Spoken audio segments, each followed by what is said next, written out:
Welcome to the Salmon Runs YouTube. Enjoy the video. You start by powering off the Airpods and separating them from the case. This prevents accidental damage. Next, warm a small bowl of soapy water and wet a microfiber cloth to gently soften edges of the glue. This makes removal safer. Apply 90% isopropyl alcohol sparingly with a cotton swab to slightly dissolve the adhesive where it meets plastic. Make sure to avoid the speaker mesh.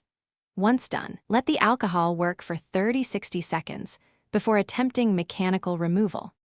You now focus on lifting the softened glue.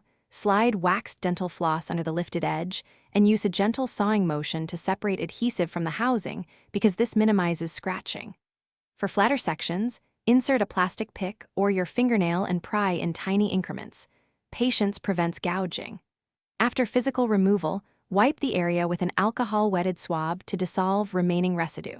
If the glue resists, reapply warm soapy cloth and alcohol. Wait again and repeat the gentle lifting process. You finish by thoroughly drying the Airpods with a microfiber cloth and letting them sit for 10–15 minutes so all alcohol evaporates. Then test playback, microphone, and charging to ensure nothing was affected. Inspect the speaker mesh and seams for trapped fibers or residue. If you see leftover adhesive, repeat the softening plus floss method rather than scraping harder.